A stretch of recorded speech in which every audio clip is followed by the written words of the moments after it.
Question number 1, 2 और 3, ये 3 सवाल हम पहले डिस्कस करते हैं और सॉल्व करते हैं।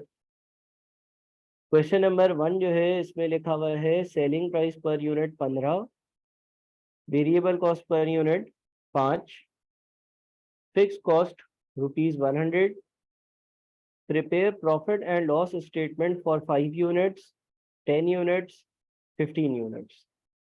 5 यूनिट्स पर, 10 यूनिट्स पर या 15 यूनिट्स पर कंपनी का प्रॉफिट या लॉस कितना होगा, इसका एक स्टेटमेंट बनाओ। ठीक है जी। तो हम ये कर सकते हैं कि हम लिख दें सबसे पहले तो सेल्स रेवेन्यू। 5 यूनिट्स पर भी लिख सकते हैं, 10 पर भी और 15 पर भी। 5 यूनिट्स अगर मैं बेचूंगा और एक यूनिट की सेलिंग प्राइस 15 रुपए, तो 75 रुपए का मेरा सेल्स रेवेन्यू आएगा। फिर 15 इंटू 10 150 और 15 इंटू 15 225। ठीक है। ये 3 पार्ट्स हैं। पार्ट नंबर 1 है 5 यूनिट्स, पार्ट नंबर 2 है 10 यूनिट्स और पार्ट नंबर 3 है 15 यूनिट्स। 1.5, 2.10, 3.15 नहीं है। For number 1 5 units, 2 10 units, 3 15 units. तो 5 यूनिट्स अगर मैं बेचूंगा 15 रुपए के हिसाब से, तो 75, 10 तो 150 और 15 तो 225। इसमें से हम लेस कर देते हैं अपनी वेरिएबल कॉस्ट।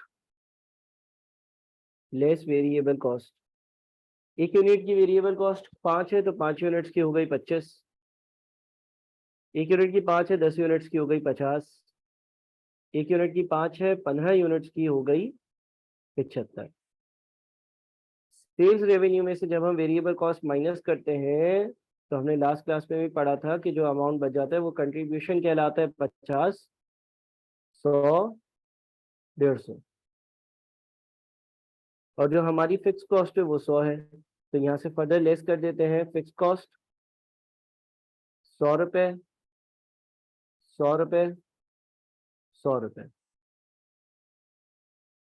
तो हमारे पास जो प्रॉफिट या लॉस आता है, पहले केस में 50 का लॉस है, दूसरे केस में ना प्रॉफिट है ना लॉस है, तीसरे केस में 50 का प्रॉफिट है।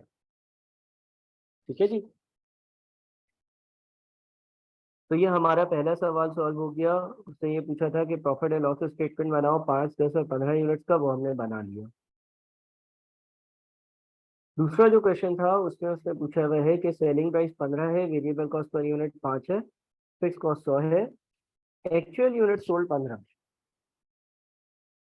एक्चुअल यूनिट सोल्ड 15, इसका मतलब कंपनी अभी 15 यूनिट्स बेचती है। अच्छा, इन्फॉर्मेशन अगर देखता हूँ तो क्वेश्चन नंबर 1 की 2 वाली ही इन्फॉर्मेशन है। 15 की selling price, variable cost per unit 5 की और फिक्स कॉस्ट 100 रुपए की, और टोटल जो यूनिट्स है वो 15 है। तो अगर ऐसा है तो सवाल नंबर 2 का जो प्रॉफिट एंड लॉस अकाउंट होगा वो कुछ इस तरह का होगा। ठीक है, कि 15 यूनिट्स पर सेल्स रेवेन्यू 225 होगा, फिर 15 यूनिट्स की वेरिएबल कॉस्ट 75 होगी, और फिर फिक्स कॉस्ट अगर 100 होगी तो प्रॉफिट या लॉस जो बचेगा, प्रॉफिट जो बचेगा वो 50 होगा। ठीक है ना। अच्छा, साथ में लिखा हुआ है कंप्यूट मार्जिन ऑफ सेफ्टी। आप जो है ना वो मार्जिन ऑफ सेफ्टी को भी कंप्यूट करो in terms of 1 number of units, 2 as a percentage in units और 3 as a percentage in terms of rupees। अब मार्जिन ऑफ सेफ्टी का क्या मतलब होता है? मार्जिन ऑफ सेफ्टी का मतलब होता है कि आपकी जो करंट, आपका जो प्रोडक्शन है वो ब्रेक इवन पॉइंट से ज्यादा कितना ऊपर है। मिसाल के तौर पे लेट से यहाँ पर अगर हम क्वेश्चन नंबर 2 का ब्रेक इवन पॉइंट कैलकुलेट करें इन यूनिट्स, तो break even point in units calculate करने के लिए हमने पढ़ा था कि हम फिक्स कॉस्ट को डिवाइड कर देते हैं किससे? कंट्रीब्यूशन पर यूनिट की वैल्यू से। अब यहाँ पे सेलिंग प्राइस 15 है, वेरिएबल कॉस्ट पर यूनिट 5 है और फिक्स कॉस्ट है वो 100 है, तो 100 divided by contribution per unit 15 minus 5 यानी कि 10।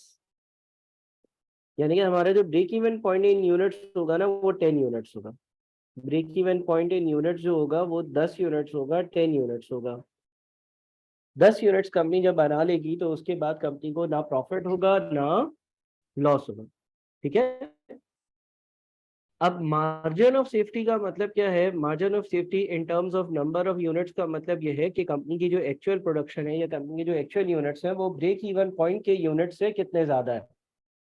मार्जिन ऑफ सेफ्टी का मतलब होता है, अगर वो बोल रहा है compute margin of safety in terms of number of units, तो उसका मतलब ये है कि कंपनी की जो एक्चुअल प्रोडक्शन है वो ब्रेक इवन पॉइंट से कितनी ज्यादा है। ब्रेक इवन पॉइंट से अगर कंपनी कम यूनिट्स बना रही होती है तो लॉसेस में होती है। ब्रेक इवन जितने यूनिट्स पर वो ना प्रॉफिट ना लॉस वाली सिचुएशन में होती है, और ब्रेक इवन पॉइंट से जितने ज्यादा यूनिट्स बना रही हो उतना ज्यादा प्रॉफिट होता है। तो अगर मैं मार्जिन ऑफ सेफ्टी को कैलकुलेट करूंगा तो उसका फॉर्मूला है margin of safety. Margin of safety is equals to actual unit sold minus break even point वाले यूनिट्स। ठीक है। Margin of safety is equals to actual units, जितने यूनिट्स आपने एक्चुअली बेचे हैं, माइनस ब्रेक इवन पॉइंट वाले units, यानी कि जितने यूनिट्स आप ब्रेक इवन पॉइंट पर बेच मतलब ब्रेक इवन पॉइंट अचीव करने के लिए आपको बेचने थे। तो इस केस में आपके पास जो एक्चुअल यूनिट्स हैं वो कितने? 15। और जो ब्रेक इवन पॉइंट वाले यूनिट्स हैं वो कितने? 10। यानी कि जो आपका मार्जिन ऑफ सेफ्टी है ना, हम कहेंगे कि वो 5 यूनिट्स है। ये एक तरह से ये बता रहा है कि आप जो ब्रेक इवन पॉइंट है उससे कितने यूनिट्स ज्यादा बेच रहे हो या कितने यूनिट्स आगे हो। ठीक है।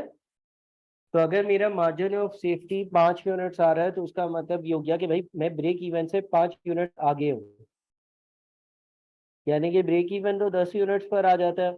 जब मैंने 11वां यूनिट बेचा होगा तो मैंने प्रॉफिट कमाया होगा, 12वां यूनिट बेचा होगा तो भी प्रॉफिट और कमाया होगा, 13वें पे और ज्यादा प्रॉफिट कमाया होगा, 14वें यूनिट पर और ज्यादा प्रॉफिट कमाया होगा और 15वें यूनिट पर और ज्यादा प्रॉफिट कमाया होगा। तो मार्जिन ऑफ सेफ्टी आपको ये बताता है कि आप जो है वो आपके ब्रेक इवन पॉइंट से कितना ज्यादा आगे हो।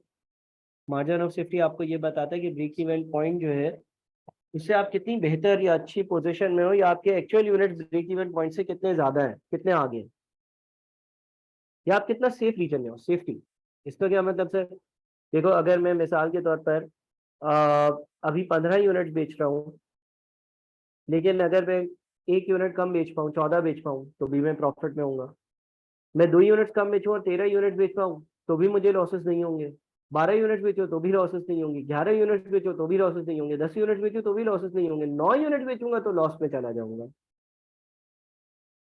तो मार्जिन ऑफ सेफ्टी आपको ये बताता है कि आप अपने ब्रेक इवन पॉइंट के यूनिट से कितना ज्यादा आगे हो।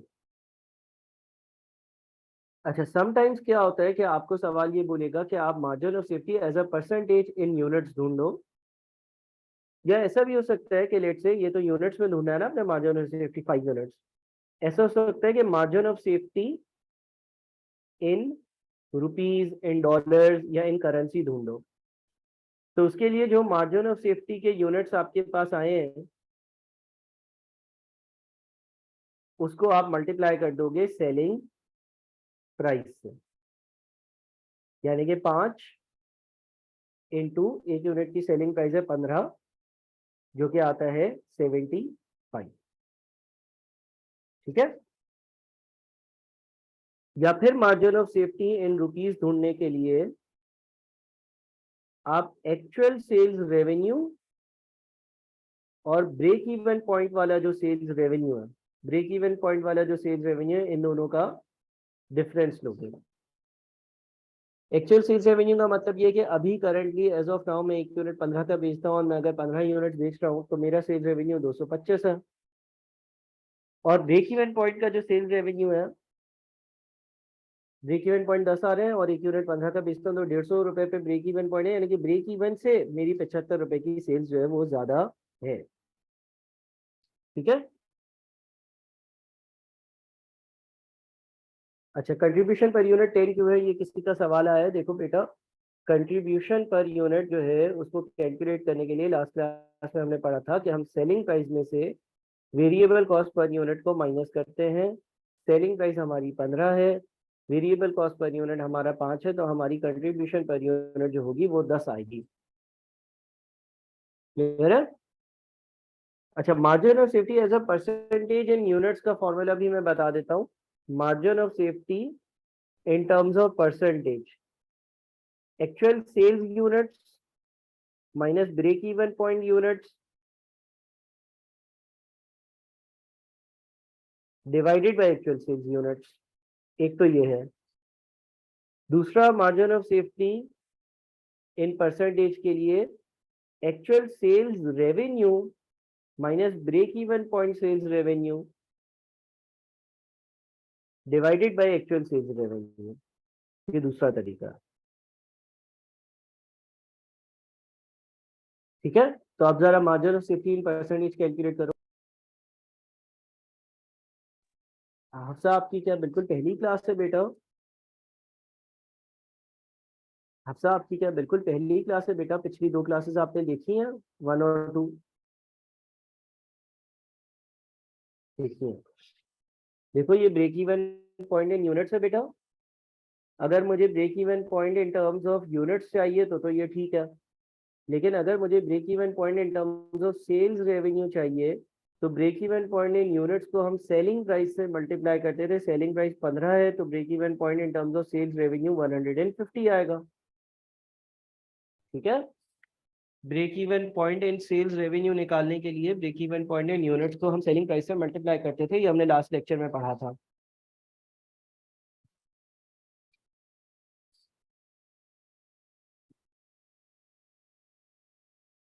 अच्छा, margin of safety in percentage निकालो।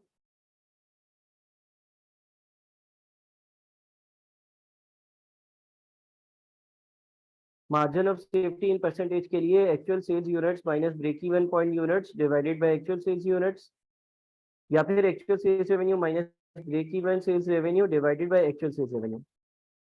आपका जो आंसर आएगा ना वो तकरीबन 33.33% आएगा। ठीक है।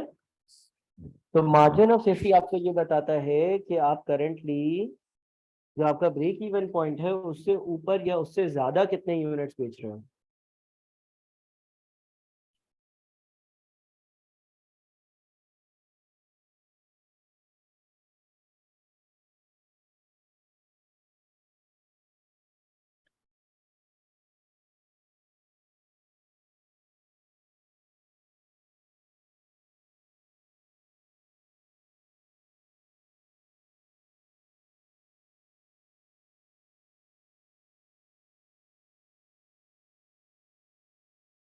क्लियर है।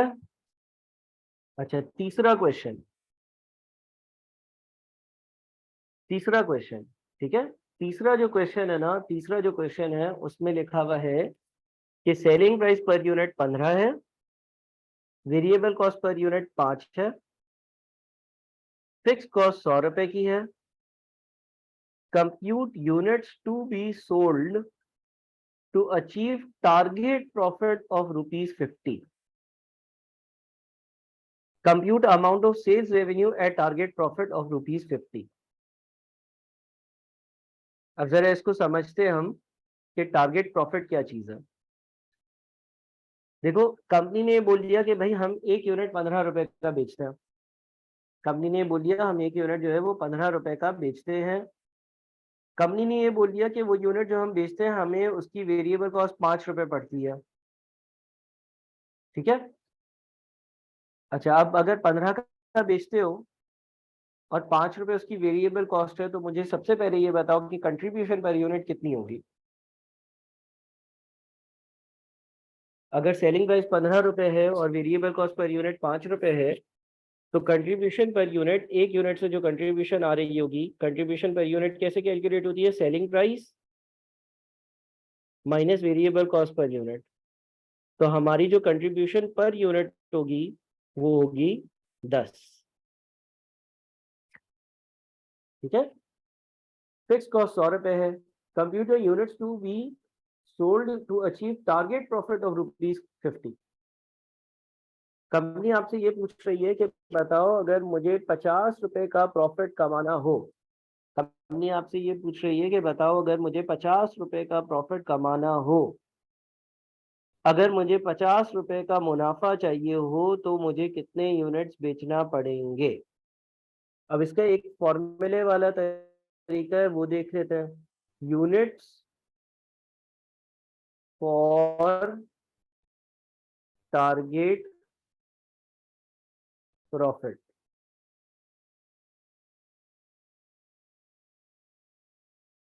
यूनिट्स फॉर टारगेट प्रॉफिट का फॉर्मूला है fix cost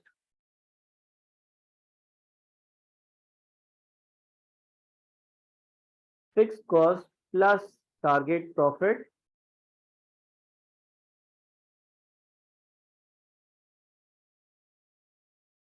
divided by contribution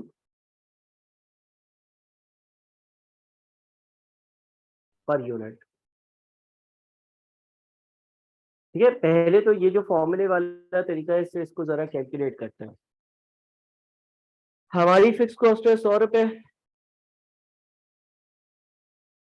हम चाहते हैं कि हम 50 का मुनाफा कमाएं, ये टारगेट प्रॉफिट कहलाता है, और कंट्रीब्यूशन पर यूनिट हमने ढूंढनी है 10। तो 100 प्लस 50 150, 150 डिवाइडेड बाय 10 कितना आया? 15 यूनिट।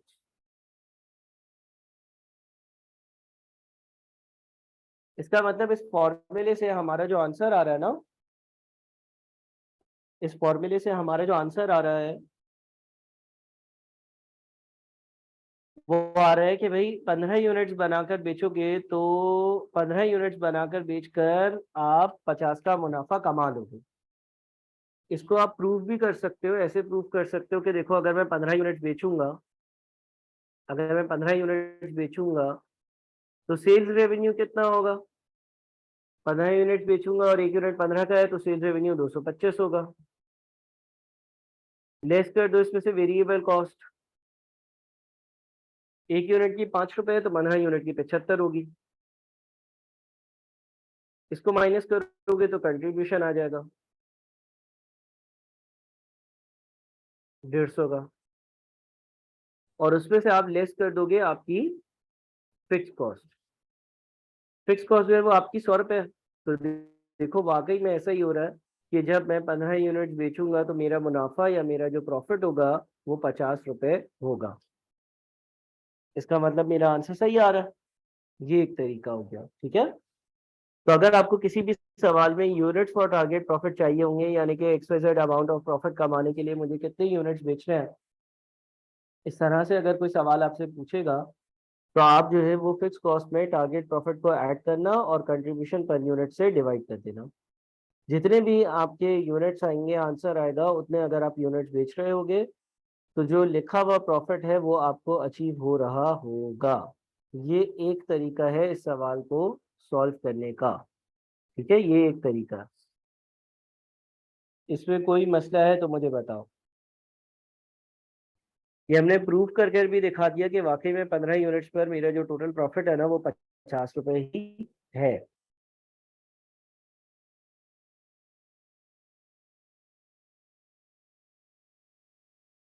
ठीक है। अच्छा, दूसरा तरीका ये है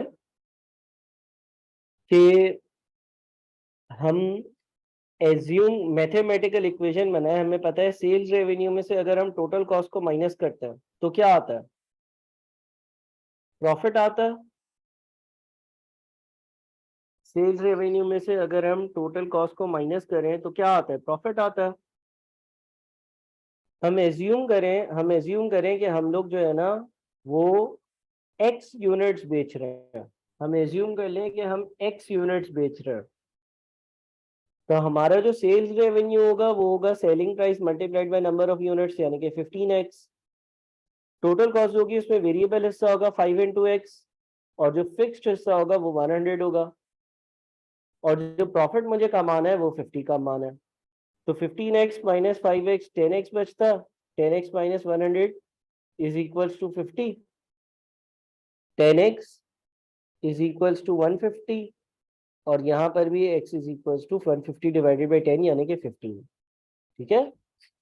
इस दूसरे तरीके में क्या किया, इस दूसरे तरीके में हमने एज्यूम किया कि हम x नंबर ऑफ यूनिट्स बेच रहे हैं और एक यूनिट अगर हम 15 का बेचते हैं तो हमारा सेल्स रेवेन्यू 15x होगा।